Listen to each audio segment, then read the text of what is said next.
الحلال بین والحرام بین وبین ذلک امور مشتبہات، حلال واضح ہے، حرام واضح ہے، ان دونوں کے درمیان کچھ امور ہیں جو مشتبہ ہے، یعنی جس کے حلال و حرام ہونے کا واضح طور پر پتہ نہیں چل رہا کہ حلال ہے یا حرام۔ حلال واضح ہونے کا مطلب ہے کہ اس کے حلال ہونے کی صراحت قرآن و حدیث دونوں میں ہو یا دونوں میں کسی ایک میں ہو تو وہ چیز حلال ہے۔ اور اسی طرح سے حلال واضح ہونے کا مطلب یہ ہے کہ اس کی صراحت تو نہیں ہے، لیکن قرآن حدیث کی روشنی میں اصول جو نکالے گئے ہیں وہ ان اصول سے معلوم ہو رہے ہیں کہ یہ چیز بالکل حلال ہے تو وہ حلال ہے، وہ واضح ہے۔ یہ حال و بین کا مطلب ہے۔ ٹھیک اسی طرح سے الحرام و بین کا مطلب اسی طرح سے ہے، یعنی اس کی حرمت، اس کے حرام ہونے کی صراحت قرآن و حدیث کے اندر موجود ہے، سمجھ جائیے، یا صرف حدیث کے اندر موجود ہے تو بھی وہ چیز حرام ہے، یا حرمت کی علت قرآن حدیث سے نکالی گئی ہے، اس علت کی بنیاد کوئی چیز حرام قرار پاتی وہ بھی حرام ہے۔ یہ مطلب ہے حرام بین۔ جیسے مثال سے بتایا کہ ربا کے باب میں 6 چیزیں تو حرام ہیں ہی، لیکن ان 6 چیزوں پر غور کر کے ہمارے فقہاء کے اختلاف کے ساتھ ساتھ علت نکالی۔ جیسے حناف کے القدر مع الجنس، القدر مع الجنس جہاں بھی علت پائی جائے گی ربا کا تحقق ہوگا اور وہ ربا حرام قرار پائے گا۔ اسی طرح سے علت حرمت کے سلسلے میں جو اصول فقہ نکالے ہیں، یعنی انسانی صحت کے لیے وہ چیز ضرر رساں ہو تو اس کا استعمال ممنوع ہوگا۔ اسی طرح سے سکر پایا جا رہا ہو تو وہ بھی کیا حرام ہوگا۔ اسی طرح سے قمار پایا جا رہا ہو تو وہ بھی معاملہ حرام ہوگا۔ اسی طرح سے غرر پایا جا رہا ہو وہ بھی معاملہ حرام ہوگا۔ تو قرآن و حدیث کے اندر جو باتیں آئی ہیں ان سے جو اصول نکالے گئے ہیں، بعض مرتبہ تو وہ اصول خود ہی حدیث کے اندر یا بعض مرتبہ قرآن میں ذکر کر دیے جاتے ہیں، تو انہی کو فوقہ علت بنا دیتے ہیں اور اسی بنیاد پھر قاعدہ جاری کرتے ہیں۔ مثل الخراج بالزمان ہے کہ حدیث کا ٹکڑا ہے لیکن اس کو قاعدہ بنا دیا، الخراج بالزمان کو مثال کے طور پر۔ تو اسی طرح سے اور بھی دوسری چیزوں کے اندر جو اصول بیان کیا، ابھی جو ہم نے بتایا اجستم حلال و حرام غلب الحرام، یہ نص سے قریب یہ قاعدہ نکالا گیا ہے۔ تو یہ مطلب ہوا حلال کے واضح ہونے کا، حرام کے واضح ہونے کا۔ اب ان دونوں کے درمیان جو کچھ مشتبہ امور ہیں جیسا کہ بتایا، جیسے حلال ہونا یا حرام ہونا بالکل واضح نہ ہو، تعین یعنی متعین طریقے کو معلوم نہ ہو سکے یہ چیز حلال ہے یا حرام ہے، یہ پتہ نہ چل سکے، وہ کیا مشتبہ امور کہلاتے ہیں۔ حدیث شریف میں کہا گیا اس طرح کی چیزوں کو اکثر لوگ نہیں سمجھ پاتے، کثیر یعنی زیادہ لوگ نہیں سمجھتے۔ تو لفظ کثیر سے مطلب ہو رہا ہے کچھ لوگ ایسے ہیں جو سمجھ سکتے ہیں۔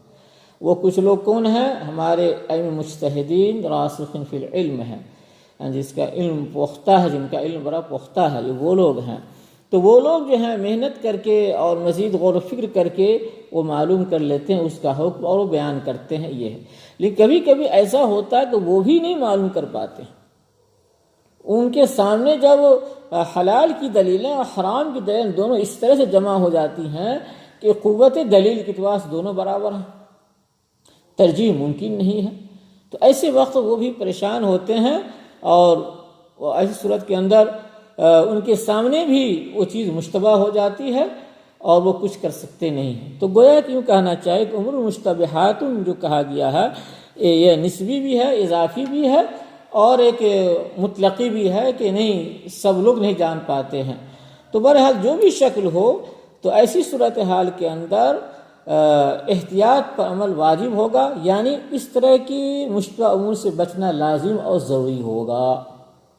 دع ما یریبک الی ما لا یریبک، حدیث شریف میں آیا ہے، ترمذی کی روایت ہے کہ مشکوک چیز کو چھوڑ کر غیر مشکوک چیز کو اختیار کرو، حدیث شریف میں اس طرف اشارہ کیا گیا ہے۔ اور اسی طرح سے میں نے ایک جزیہ بیان کیا کہ عام آدمیوں کا 2 مفتی ہوں، ایک جواز فتویٰ دے دیں، ایک آدمی جواز فتویٰ دے دیں، تو مستفتی کو ان 2 میں سے کسی کے علم پر زیادہ اعتماد بھروسہ ہو تو اس پر عمل کر لے، لیکن دونوں ہی کے علم پر بھروسہ زیادہ ہے، دونوں ہی ان کے نزدیک محترم ہیں اور ہر اعتبار سے وہ ان کے نزدیک مکرم ہیں اور علمی اعتبار سے برابر سمجھ میں آ رہا ہے، تو پھر ان کے لیے بھی مسئلہ ہوگا کہ وہ احتیاط عمل کرتے ہوئے عدم جواز والے فتویٰ پر ہر حال میں وہ عمل کریں، یہی ان کے لیے حکم ہوگا۔ اس لیے کہ حدیث ضعیف کے اندر بھی آیا، جیسا کہ نے بتایا کہ مست حلال و حرام الا غلب الحرام حلال، حدیث ضعیف ہے۔ امام عجلوی نے کشف الخفا کے اندر، حافظ سخاوی نے بھی المحسنہ میں اس کی صراحت کی، اور محدثین نے اس کی ضعیف ہونے کی صراحت تو کی ہے، لیکن یہ حدیث سند کے اعتبار سے ضعیف ہے، لیکن معنی کے اعتبار سے ضعیف نہیں ہے بلکہ ثابت ہے، جیسا کہ حدیث الباب سے ہی معلوم ہوتا ہے۔ ابھی ہم نے حدیث پڑھی دع ما یریبک الی ما لا یریبک، اور اسی طرح سے یہ حدیث الباب تو صحیح بخاری صحیح مسلم کے اندر بھی آئی ہے، تو معنی کے اعتبار سے مفہوم کیا ہے؟ ثابت ہے۔ اسی سے فقہاء کرام نے یہ اصول قاعدہ نکالا، اذا اجتمع الحلال والحرام غلب الحرام، جب حلال و حرام کی اجتماع ہو جائے تو حرام کو غلبہ حاصل ہوگا۔ لیکن معلوم ہونا چاہیے یہ قاعدہ اس شرط کے ساتھ مقید ہے کہ جب کہ حلال کی دلیل حرام کے مقابلے میں زیادہ قوی نہ ہو، اگر زیادہ قوی ہوگا تو اس وقت حلال کے پہلو کو ترجیح حاصل ہوگی۔ میں نے پھر ایک مثال دی تھی عثمان رضی اللہ تعالی عنہ کے قول سے، ان سے سوال کیا گیا تھا کہ ملکیت یمین کے بنیاد پر، یعنی جو خریدتے ہیں باندی کو ہیں، تو دو باندی کو